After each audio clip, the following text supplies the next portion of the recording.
Well, this is completely different from the Pacific Northwest, from the redwoods to this. We're back in Utah, looking over some of the craziest scenery I have ever seen in my life between Escalante and Boulder. It's a little confusing what land is what out here, especially with no cell phone service, but I believe we are bordering on or traveling through the Grand Staircase Escalante National Monument. Weirdly, a part of Utah I've never been to before. And I am here with my son London, who just graduated high school, my brother Seth over there, and my dad. We're doing a little catch in the cradle and the silver. London just graduated high school, spending some time together. Plus, Seth's had his Bronco for a couple of years now, but my dad just got himself a Bronco.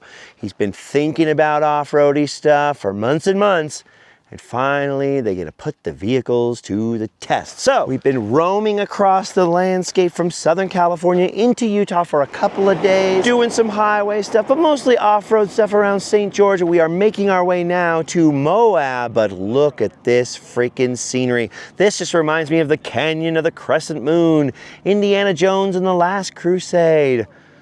Look at all of this. And this is an area of Utah I've never been to before, which is rare for me, but an area I've always wanted to go to because, especially ever since I went to Chaco Canyon, I've been very fascinated by the ancestral Puebloan peoples, or Anasazi as most documentaries call them. And this was sort of prime old school Native American territory with all those rock structures and cliff dwellings. And in fact, all of this stuff, Grand Staircase, Escalante, Canyonlands, all these national parks and regions are absolutely full of remote and untouched and still some undiscovered Native American sites. And in fact, some of the best preserved, undiscovered, sneaky sites are in and around private ranches around the little town of Boulder, Utah, or Boulder Town as the locals call it, which is just down there in that valley. Not as famous as some of the other places and national parks in Utah, but if you've read up on a lot of old Anasazi stuff, definitely features prominently in archaeological searches. And there's a little museum down there related to those Native American sites that we're gonna hit up in just a few moments. Oh, bro, heights are not my favorite thing. This road going between Escalante and Boulder is crazy. Got all this bizarre otherworldly scenery, and then the road is on a ridge between two canyons on both sides. It's a little bit, and of course at every pullout, Seth's taking pictures of getting right up close to the edge. Don't tell mom. Oh man, see, it never looks quite as crazy on camera, but there's chasms on both sides right here. Look at this road. Imagine driving on this every day commuting to work. Ugh, gives me the heebies. Seth is unaffected. I'm just glad I'm not driving. All right, so here we go. We're coming into town, and it ain't much of a town. Yesterday, Seth was wondering, like, oh, maybe we should go peek at it and see what kind of food is there. And then, just because we're the kind of family who always reads the signs over here, and it ain't much of a town. Yesterday, Seth and Dad were wondering, like, maybe we should go into Boulder and see if they have more stuff for food or whatever than the last town. But you come around that bend and you realize, nope. It ain't all that big. And because we're that kind of family that stops and tries to read all the signs over here, Seth noticed one of the main things it says on the sign here is coping with isolation. That gives you an idea of just about the size of this little place. What do we got here? What are the features? Well, we've got Boulder's ranching heritage, and we've got coping with isolation. They were prepared for the pandemic. Yes, they were. In the middle of the town, there's a scenic road that splits off, the Boulder Bullfrog Scenic Road. We never knew about that. We're not going down that today. But I noticed here, right where it branches off, look at this little old filling station. At first, I thought this was something somebody set up, you know, like dudes who build their own little towns in their backyards and stuff. And then I realized, no, this is real. Look at those old fuel pumps down there. Look at the old store. Someone's clearly put a new metal roof on it. Looks like they're doing some improvements on the property. There's the old proprietor's store right there. A lot of these little ranching towns in Utah will be owned by the same families for generations and generations. Obviously, this whole area was originally settled by Mormon pioneers. And so like when we were in Escalante, there was like something like 90-something historic buildings. They're still owned by a lot of the same families that owned them for generations. Very interesting stuff. Kind of cool doing recon for future expeditions to this area. You know me, I get super into history. I love America's highways and byways, and I love roadside history like that. That one's got a lot of no trespassing signs on it. So it's like, How close do you get for the photo? We probably could get closer than this, but yeah, just in case. Sometimes ranchers have shotguns full of rock salt and they will shoot you. Anyway, this is just about the size of downtown here. They got some lodging for tourists who come out here and do some of the off-road trails and stuff, but just up this road, pretty much out of nowhere, there are some ancestral Puebloan / Anasazi sites and the Anasazi Museum. That's the name of it. Look at this, I'm making friends all over. Come here, you wanna scratch behind the ears? Oh, you are beautiful. Yes, you are. You are beautiful. I'm sorry, where was I? Oh yes, just down the road past downtown back there. Right next door to the little country store, grocery store, one pump gas station is the Anasazi Indian Village State Park, home of the Coombs Village site, a 12th century Native American town essentially, or pueblo. See all those little buildings right there? And if there's one thing that absolutely fascinates me in the Southwest, it's the fact that the Native Americans were much more sophisticated than sort of old TV and movies gave them credit for. I find all the history of the Pueblo peoples, who are still around, by the way. Don't listen to those documentaries about Anasazi aliens, they disappeared, mysterious. They're still around. Their descendants are still around in various peoples around the Southwest to this very day. That's why we now say ancestral Puebloan instead of Anasazi, which is a Navajo word meaning ancient enemy. Here I might use it just as shorthand just because that's the name of the place. But anyway, I've always been fascinated with the way that they built structures, towns, things 1,000 years ago, and they had sophisticated, you know, pottery and baskets, and I don't know what we're gonna see in here, but I hope it's something awesome. Let's do it. All right, we were just told all these artifacts were excavated on site, which is always really cool. Dude, look at that pottery right there. Allie takes ceramics, but she can't make nothing like that yet. And the fact that they were firing it without electric kilns in the ground and out of local materials and then decorating it by hand, I love that. Dude, just look at that 1,000-year-old bowls and jugs. Some of them have handles on them. You got stone knives over here with wooden handles. That's cool. And they've even found some moccasins, and when you look at them, the stitching is so tiny. Sandals, arrowheads, pieces of clay figurines, spears and darts and stone tools. Oh wow, look at that sandal still with the strap on it. Look at the mirror under here. You can see the pattern woven into it. That's amazing. Here's all your stuff for grinding corn, because the cool thing about the ancestral Pueblos is that they were farmers. Maize, corn, beans, squash. Some people have theorized they had domesticated animals and birds and turkeys and stuff like that. Man, you can see all the thousands of potsherds they have to find and sometimes put back together to get an idea of the pottery. The crazy thing is a pottery expert can just pick up one little piece and understand what kind of pot it comes from. That is wild. The other crazy thing is that they were so good at making textiles. I mean, think about it. We were only digging up a fragment of their stuff, and it is much more sophisticated than most people would assume, you know. I just love Native American architecture. I think it is fascinating. I'm obsessed. Think about that. 1,000-year-old pottery, 1,000-year-old ladle, 1,000-year-old microscope. Look at that, it wasn't just arrowheads. They had awls and drills. That's crazy. Coming to these places always makes me want to buy everything there is for sale in the gift shop, but especially the blankets. I really want a big Navajo rug one day. Anyway, let's go outside. So like I said, we've been on this trip for a couple of days, and I would have started filming sooner, except for when I left Oregon, I just got wicked sick. Coughing, no voice, the whole 9 yards. Still not feeling 100%, but I knew today I was gonna have to whip up this camera. Okay, look at this replica over here of some of the stone Pueblo style construction, just like what we've seen elsewhere in Anasazi, New Mexico, and in Chaco Canyon, which is probably the biggest, most impressive set of ruins. And I'm using that word just for your sake because the Native Americans are not so into that word in America. Just like huge ancient structures. This is a little replica, but it gives you an idea of the construction, kind of the almost, you could see the beams there, and then the cross beams, the smaller sticks, then the insulating kind of mud and earth. There's the vent holes here. You have a little hole facing off this way. So you can have your fire down in the center. And then, of course, all the rock wall construction.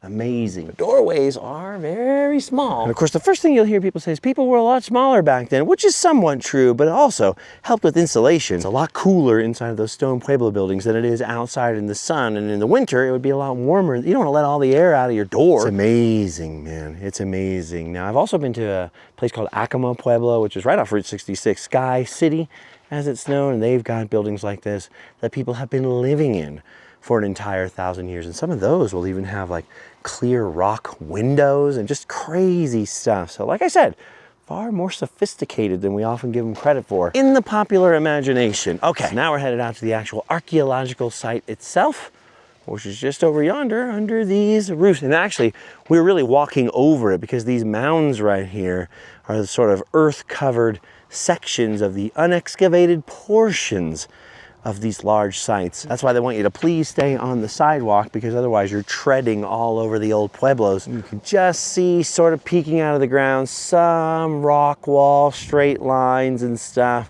But over here, I believe these portions are excavated. Let's see what we can see. Oh yeah, that is so cool. The sign says, "A prehistoric home.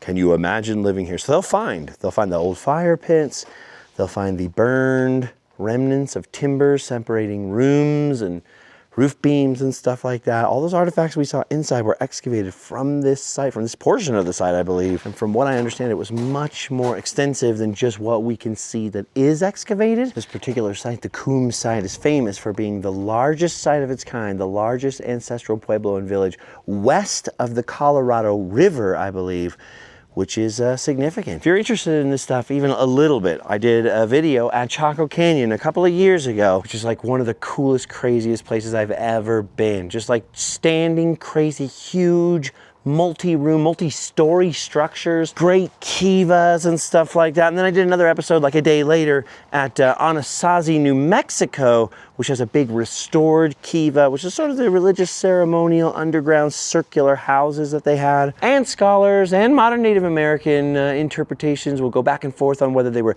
just houses, a combination of houses and religious centers, all of the above. I'm not smart enough and I can't recall enough to mind right now to sort of weigh in on any of that. The cool thing about all those sites is a lot of them were occupied themselves for hundreds of years, and so you'll have an evolution in the architecture from pit houses like this, which they think is the origin of the kiva, right? So underground houses they would dig down and then simply make the roof, all the way up into the rock houses that are above ground, and then to the huge multi-story pueblos, like full-on towns that the Spanish discovered the Pueblo natives in. Obviously, you have like Hopi and Zuni and Acoma, and there are a lot of modern pueblos still in existence with people living in structures that date back hundreds, if not 1,000 years or more. So we've changed. The American road trip has definitely changed in the last couple of decades. Not a lot of people talk about this stuff anymore. A lot of people come to the Southwest for the sort of hiking and biking and off-roading and all that kind of stuff. But if you're in the area or in the region, make time for the Native American sites because they are fascinating. Particularly, obviously, Mesa Verde and Chaco Canyon. Those two are just, they will blow your mind. Oh yeah, just from being at a number of these places, I could see we're on this raised up portion of the hill, and just by the lumps and bumps, you can tell there's a lot more under our feet and all around us than just the stuff under these roofs that's been excavated. Ooh, I even saw a couple of potsherds down over there. Pretty large site, and it's perched up here on this hilltop overlooking the Escalante River, where they could have got their water from. And obviously they were here for the same exact reason the modern ranches and farms were here, which is there was water here and good land to grow their crops on. They were an agricultural society. So we often hear and think about the hunter-gatherers that were met by European settlers in sort of the post-apocalyptic, post-Columbus time when disease had absolutely ravaged native populations. A lot of the southwestern cultures were pretty darn well preserved, held on to their traditions, their architecture, and everything else. And I just love seeing these sites. Look at those upright slabs of stone separating rooms or blocking heat or directing airflow. So cool. Dude, the amount of know-how you had to have just to survive in this environment, much less build towns and thrive and sort of create your own architecture and technology.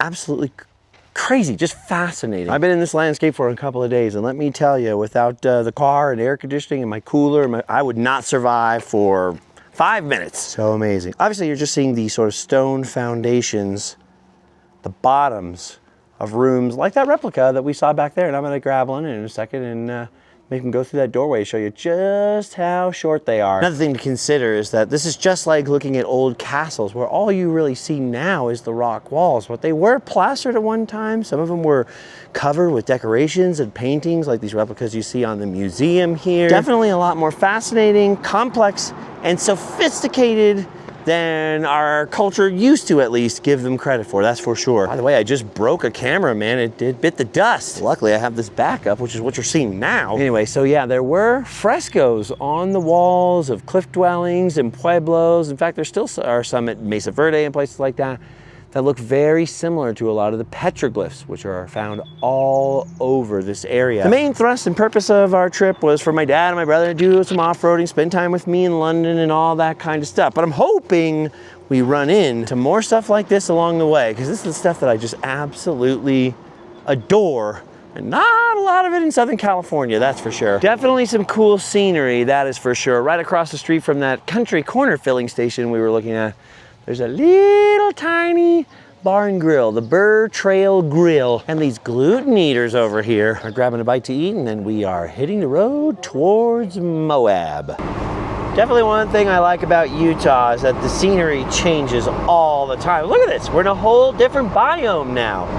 Amazing. Just 5 seconds ago, there's a cow on the road that we almost smacked into because we thought the guy in front of us was slowing down for us to go around, but he wasn't. He was slowing down because there's a massive cow in the road. What a fun day. And I got the feeling this environment is going to change dramatically again. Just a few miles. Oh yeah, look at how dramatically and suddenly this changes. We are well up above 8,000 feet, and we're only like 2 minutes up the road from where I just said I had a feeling the scenery was gonna change. And look at that desert out there. Mesas, canyons, scrubland, desert, red rock, all of that. And then you zoom way out, 9,400 feet up. Beautiful grassy meadows, little sticks showing you that the snow gets quite high up here. Just a totally different vibe. Hey, at least it's not hot up here. It's nice. Dude, and you just think all of that down there. There were hidden small little cliff dwellings and pueblos and people living and farming down there for hundreds of years, 1,000 years, thousands of years.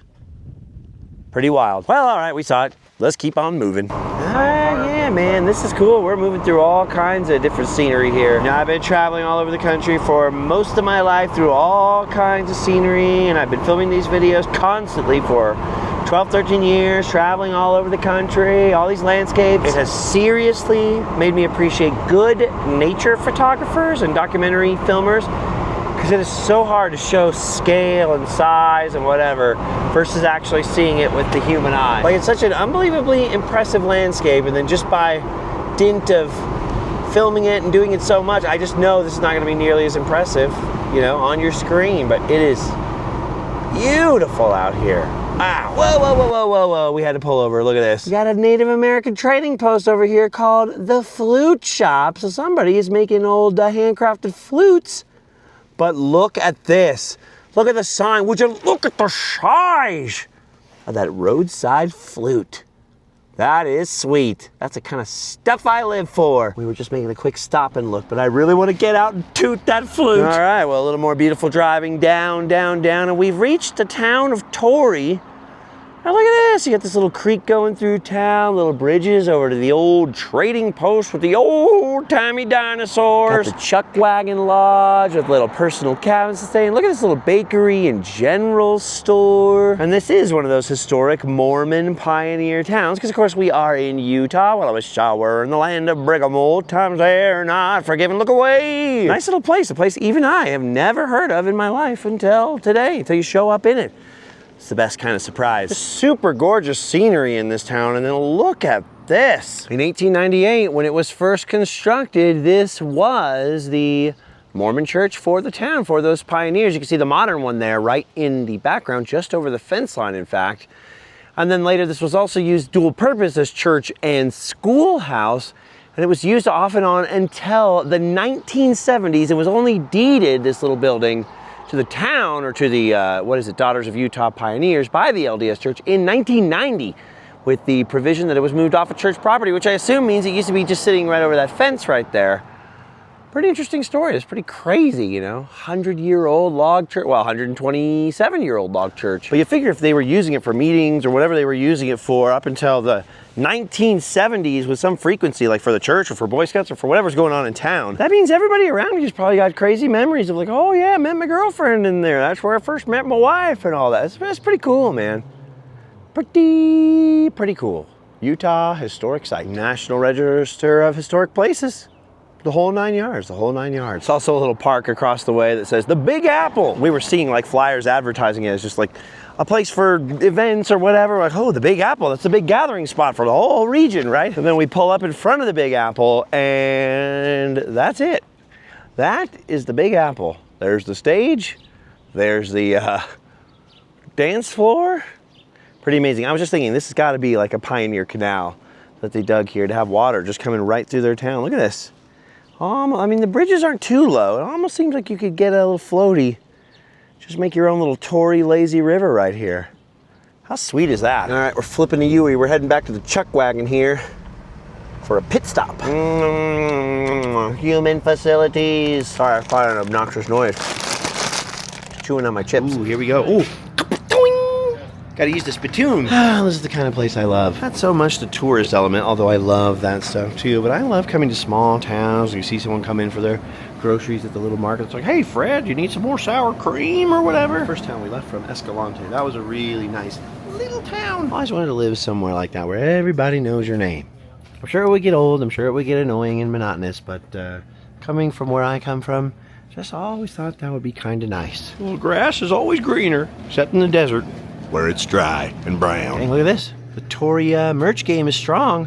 And look at this, they got the crunchy granola sandals here for all your like eco-tourist hippie people, even fancy socks I've never seen. Seth's getting a Mountain Dew. Did he ask you to hold a Mountain Dew? Mm-hmm. Mr. Health himself, Mr. Seth's gonna drink that? What?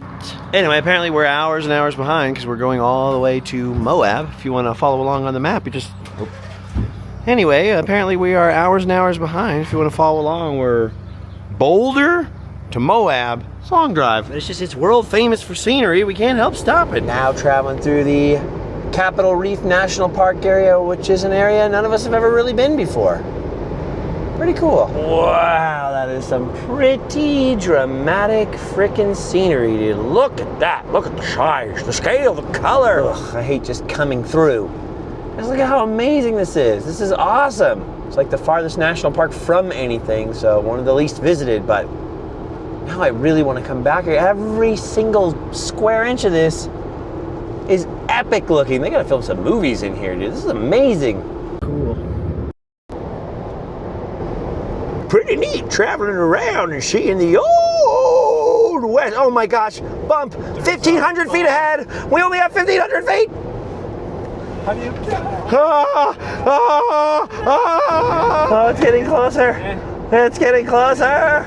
Oh, I was almost slightly startled. Dude, Capitol Reef is cool because you're getting like a slice of every kind of desert. And it's like a pristine, awesome example of every kind. See, and I've never been to Moab. I've been through on the interstate, like nearby. I've never been through this area on these side highways and stuff. So I'm looking forward to seeing what Moab itself actually looks like. Oh, and then it got boring.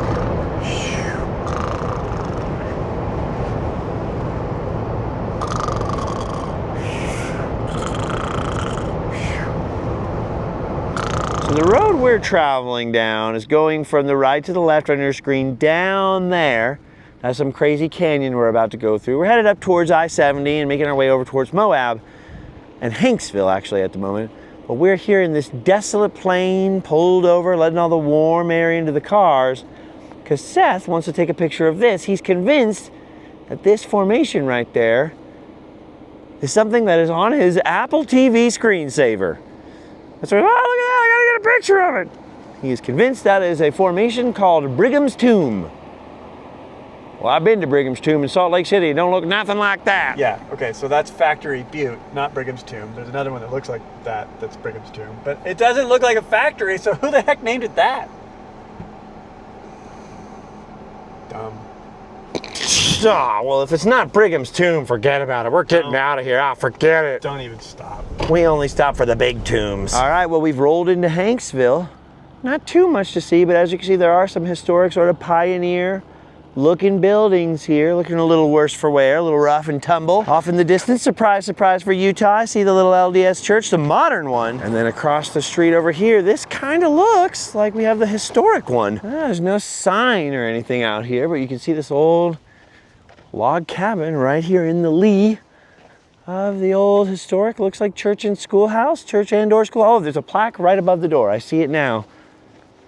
It's kind of wild, man. It's kind of cool and crazy looking. Okay, I see above the door now. Hanksville Rock Meeting House, 1919. They're not even sure who built it, but it was owned by the LDS Church and used for church meetings, weddings, dances, plays, socials, and civic meetings until 1959. It's wild that some of these remote pioneer towns aren't like, 1850 or 1849 like some of the California ones. Like, sometimes some of these places, people didn't really get out here and try to settle until like the 19-teens, even into the 20s. It just makes you realize, like, man, the West was vast. It took a while to populate with Americans. Well, or at least with technology and just, the march of the progress of civilization, however you want to put it. Meanwhile, the Native Americans were like, yeah, we've been here the whole time, guys. What's the big deal? Ooh, I see a cool old gas station. Hang on. Oh, sweet. Look at this. This isn't even on the main highway. The main highway is like off that way. We just scooted up to see kind of the historic core of the town. And then look at this old filling station right here with this sweet old truck out in front. I don't know, something about the look of that. I just like it. Yeah, look at that thing. It's an old REO truck for sure. I saw the E20 and I was like, dang, that is cool. And then look at the old McCormick tractor out here. There's a dog barking at me from that house. He don't like me none. I just love the highways and byways of America. Even when they're small and skinny and weird, and most people are going from campground to campground, national park to national park. I'm like, I want to see the town. How do the people live here? What do they do? This day is mostly just a day of, hey guys, here's where I am. I'm with my family. We're going from point A to point B, but turns out there's so many just interesting little things to see along the way, as there always is in America. Also, this person across the street constructed a little piece of folk art. Look at that. Look at that cool little windmill. Looks like a plane. Wagon wheels on it. That is cool. All right, I guess we gotta scoot along. See you up on the interstate. Anyway, we were back there in the town because I always insist we cruise one block off the main highway to see what's in the town. But my strategy almost backfired this time because look at this right along the main highway. What in the living Utah? Check this out. It's the Monster Mountain Museum, a roadside attraction, folk art garden wonderland I haven't heard of. And look at this. It stretches way down the road. It starts over here against this gully. You can see the water flowing down there. You got some folk art lizards and spiders and stuff, but it just gets bigger and bigger. You got flowers and cars and chains and golf balls and goodness knows what. This is amazing. Monster Mountain Museum, aka Carl's Critter Garden. I do finally have cell phone service, but I can't find much information about the history behind it. However, this is one of those places where you don't really need a lot of information. It just is what it is. Look at this. Dude, if it wasn't thermonuclear melting desert hot out here, this would just be perfect. As it is, still amazing. Okay, look at that right there. Carl's Critter Garden. Among brothers, peace. Among sisters, peace. Look at this. Your thoughts create your reality. The energetic frequency of your thoughts attracts a similar frequency of experience into your life. Like attracts like. As hippie-ish as that sounds, I really do believe that is true. Because ever since I started living the quest for positivity, and if you just Google me and quest for positivity, I'm sure some of the old videos will pop up. I noticed that my life would get a lot more positive, and whenever I get bogged down by stress and I get cranky and I'm letting stuff get to me and I start having a sour outlook on the future and everything else, it's like I attract more negative things to myself. I don't know if it's just a perception thing, but it does appear to be a sort of law of the universe. And even in a totally non-hippie, non-namaste, non-granola kind of way. Look at this right here. Love yourself first. Become your best friend. Good advice, good advice. It does all kind of make logical sense, because when you're thinking positively and you're looking for the good and you're looking for the positive, not only are you just going to feel better in the first place and see a lot more positive stuff that's always been there right in front of your face that you weren't thinking about, but your mind is going to be open to more positive possibilities. If you're always in a negative mode, in a negative rut, people are going to come to you with suggestions and things that might have helped you, or opportunities that you're going to turn down. No, I'm too stressed. I got this and this to deal with.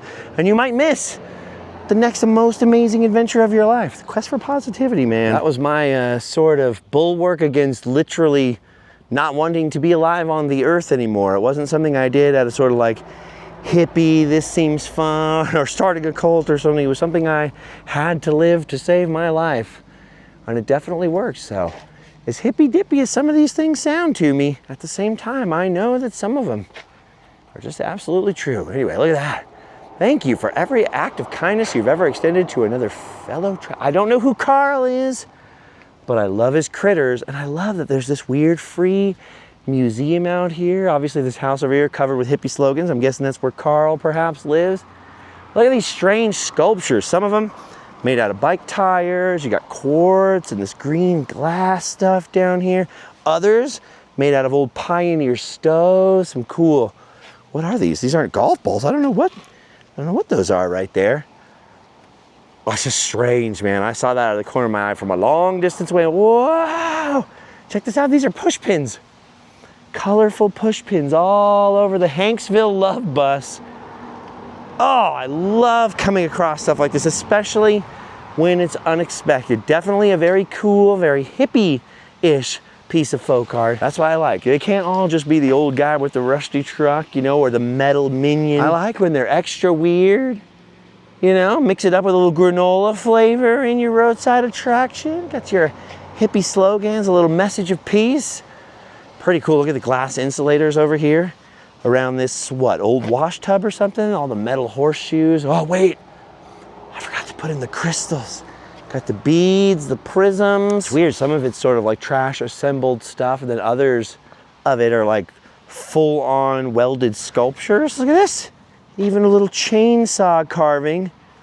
Looks like some screech owls or something. Dude, and everything we've seen so far is just half of it. Look at this, old mining drills and metal pipes and chains and horseshoes making up this kind of weird giraffe creature. There's that little Namaste bridge we went through. Here's an old drink Coca-Cola cooler. A nice bench for London over here. Definitely some strange signage, like right over here on this creature's rear end. It says, "Follow me. I am the emerging heart of Homo Spiritus. I am the source of all courage, strength, and wisdom. I am within you always." It's within me. This is cool. I like that the path goes under and through the creatures. Oh, there's a creature right here. Ah! And look at these. I love how much color there is everywhere. Amazing. Okay, so here's the house. Obviously, this is where our artist lives. We got the artist in residence somewhere over here. Namaste. Here we have some creatures playing musical instruments. You got a saxophone, got a piece of a clarinet. There's another clarinet up there, trumpet. This is really cool. I wonder what the stolid old ranchers and crusty old pioneers of Hanksville thought of this when this started appearing all along the main drag in town. It's awesome.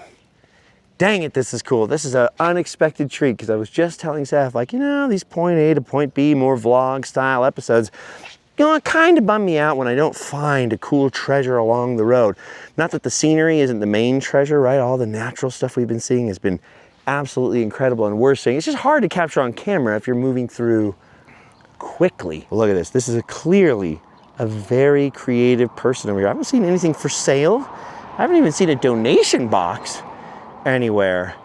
I just love this kind of person. This is exactly, you know, a kindred spirit. Not the sort of hippie, granola-y part of it as much as I just always feel this compulsion to make things, whether it's videos, you know, my tiki carvings, trouble, messes, painting, sculpture, messing with clay. Just, I've always had just an instinct of compulsion, literally since I was 2 years old, to just make something, whether it's construction paper or pencil or crayon. Next time I come back here, I'm gonna get this in more detail and try to find some more information about it. But I was just noticing all these like strange animal names, right? Like Pterodactylus and Quetzal something something, and there's a lot of words and things worked into the artwork, not to mention all these little tiny plaques and signs that I'm missing.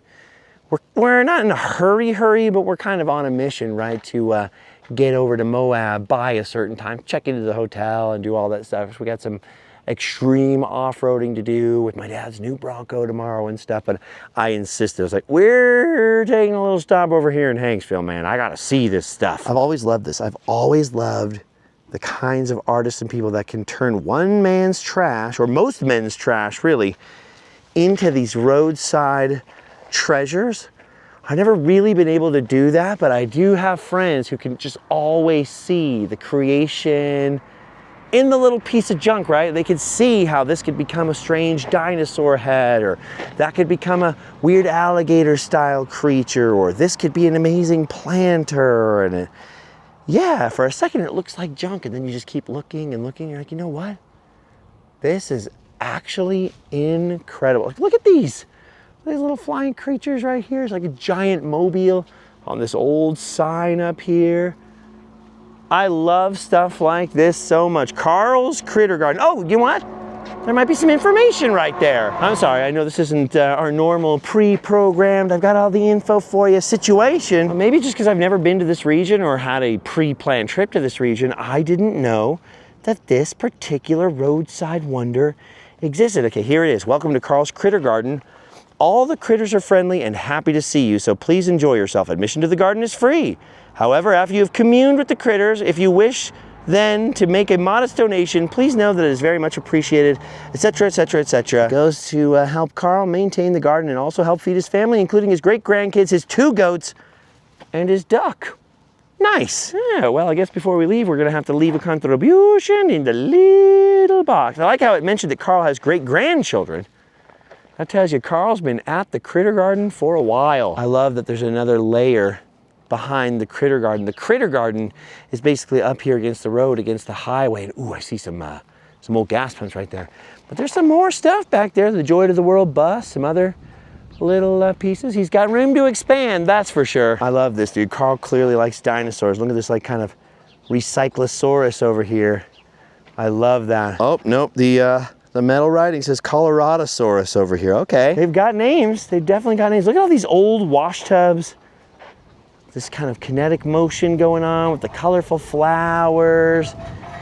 Lots of Tibetan prayer flags and stuff mixed in with your old mining equipment and pioneer workhorse stuff.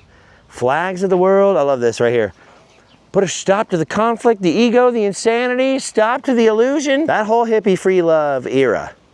Kind of universe era, right? Oh, Eastern stuff mixed with Western stuff. The whole granola kind of generation was so cool. They created so many different weird roadside wonders and pieces of art and stuff. And it's crazy, like great-grandkids, that generation is getting older and older and passing away. And I often wonder, like, when are the 80s and 90s kids going to step up and start making weird roadside art? What are our roadside attractions going to look like, you know? I'd love to build something like this, but I don't own any land.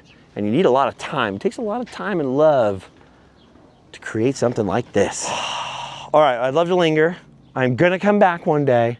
When I do, I'm going to hunt down Carl. I've got to find out more about this critter garden and all the critters out here. Maybe we can get ourselves a guided tour if we have a big enough donation to take care of the goat and the grandkids or whatever it was. This is awesome though. Look at these old Chevron pumps out here, a red and a blue one. That is so cool. Totally in love with this. I love this all so, so much. However, if you're gonna come out here just for this, I highly recommend planning it in the morning or in the twilight, because it is warm out here. Anyway, we've got to hit it.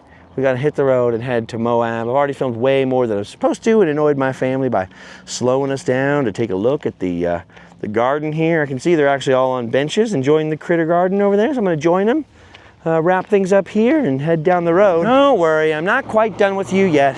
I will see you further on, probably once we get to Moab, just a little farther down the old dusty trail. Dude, Carl's Critter Garden, Monster Mountain Museum.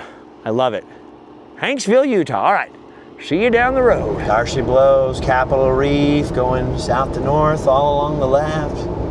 Got all this godforsaken desert out here. Beautiful in its own way, but it is smoldering out here. It's the devil's frying pan. Beautiful scenery, beautiful scenery. But we did finally make it back up to the interstate. Good old I-70 over here. This is the part of the region that I actually know, because this is the part of the region I would actually see when I was on tour with the band. This is one of the most dreaded regions for us, because in terms of places to stop and services and all that on the interstate, there's not much, and we didn't have cash, so we could not afford, in terms of money or time, to take the time to go down the side roads and go to Goblin Valley and Moab and all those things. That's why I've never seen this part of the country, and I've been meaning to since the Randomland era started, and just never had the means, the motive, or the opportunity. Well, it ain't even Seth's fault that we're here. It's my dad got that new Bronco, and Seth and my dad were testing Broncos before they bought them. Out here, just some, what did you do? Some off-roady? The Bronco off-rodeo in Moab. The Bronco off-rodeo, and so they've been wanting to take their own Broncos out here and do all the slick rock and do all the cool rock crawling and do all the stuff. So that's the reason we're headed out this far.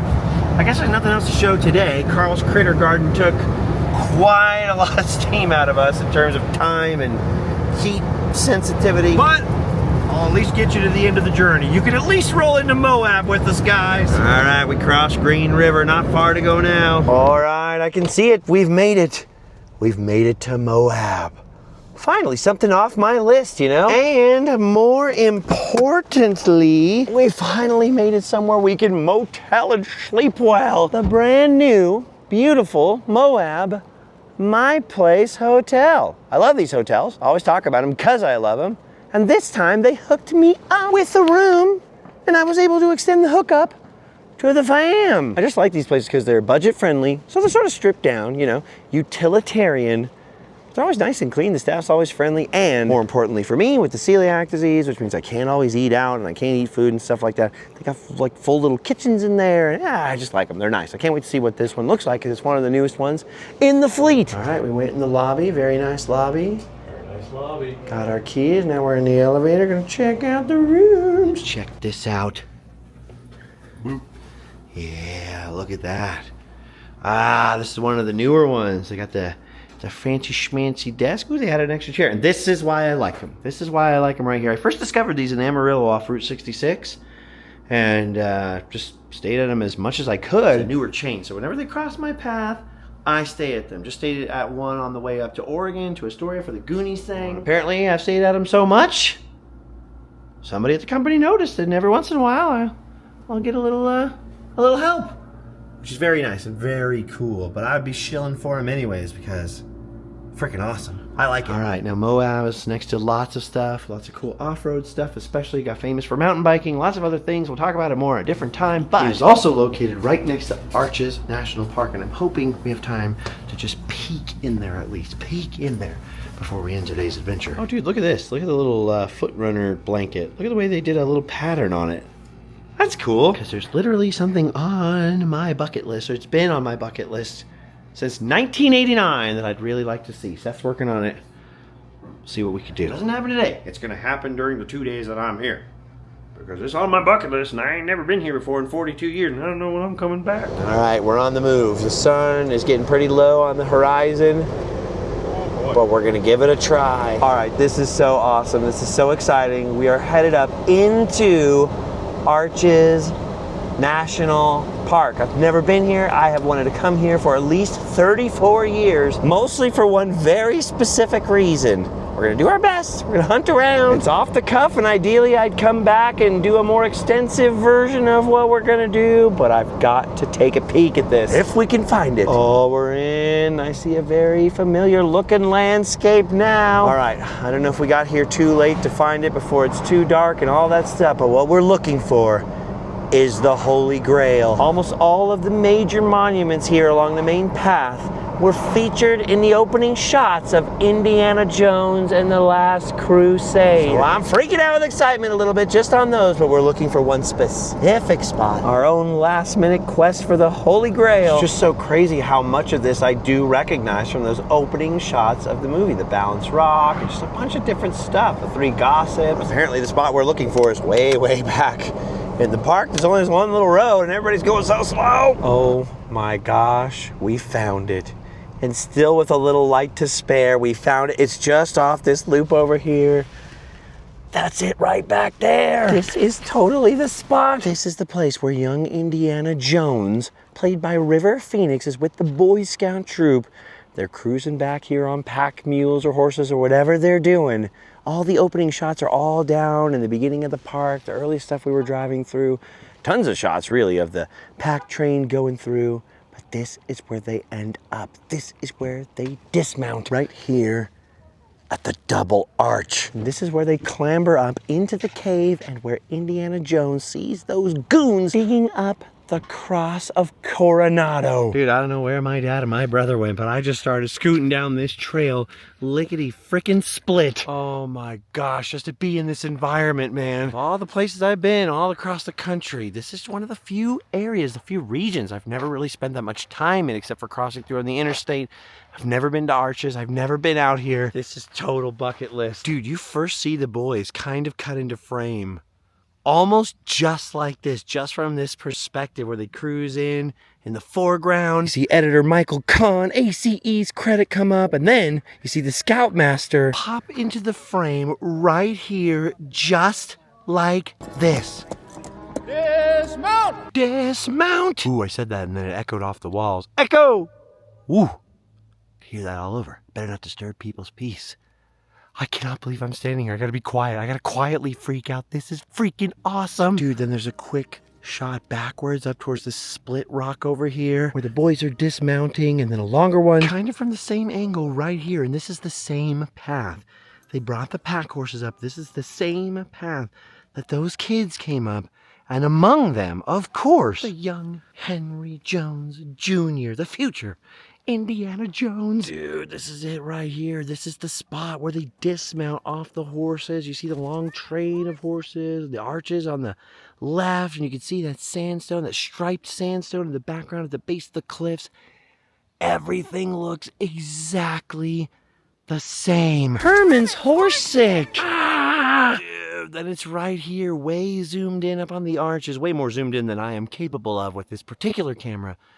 And you see John Williams' credit kind of right up here in the arches. Then the camera pans down over here. And this is where you hear the Scoutmaster say, "Scouts, no one wander off. Some of the passageways in here can run for miles." Dude, all right there where those people are scrambling up the boulders, that's where the boys are scrambling up towards the caves. Okay, and then I would have thought the spot where you see the George Lucas credit and you see them climbing up, like Indy and his buddies climbing up into the caves, was over there under the arches, but it's actually back over here under this arch. Look at that. Zoom in on that. Give us max power to zoom. Look at those two little arches up there in the hollow. Those are supposed to be, well, the suggestion of caves. This is where you see the George Lucas credit at the beginning of the film. This is where you see young River Phoenix climbing up, young Indiana Jones climbing up in there, seeing the goons and finding the thugs at the Cross of Coronado. It belongs in a museum! Dude, like I said, it is like total bucket list to be here. I 100% have always wanted to come out here and do the, the complete shot for shot. I know other people have done it. I don't care. I just want to do it for my bucket list item. We're not doing that today. I'm obviously on a family trip. I'm just stoked that we were able to come out here at all.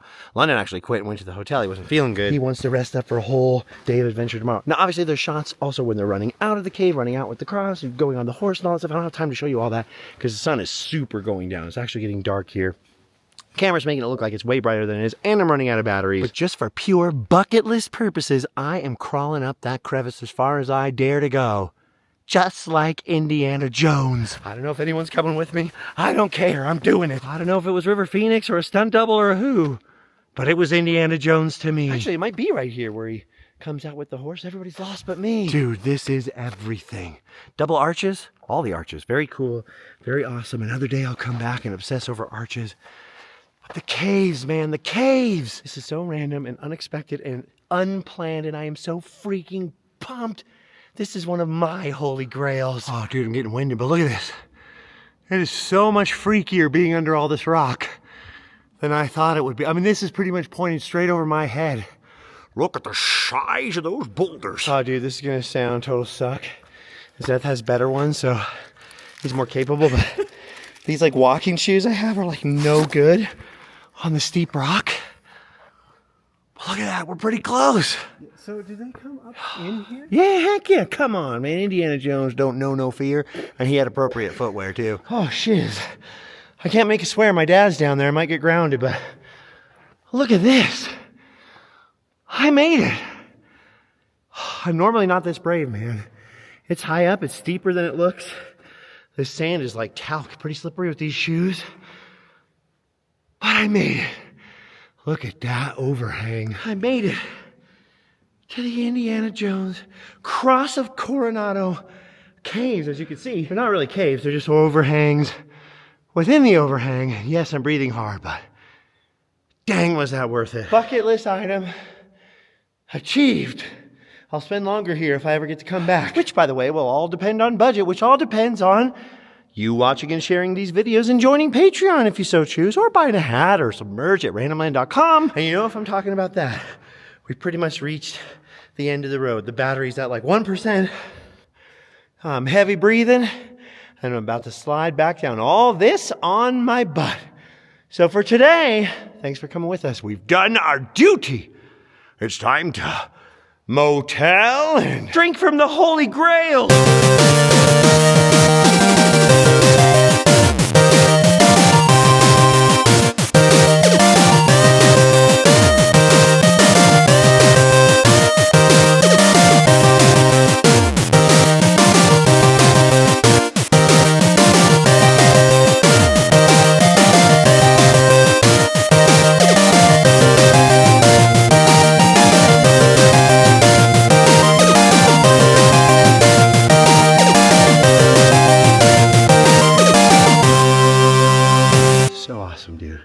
It belongs in a museum! So do you! Coronado's dead, so are all of his relatives. Ah. Sweet.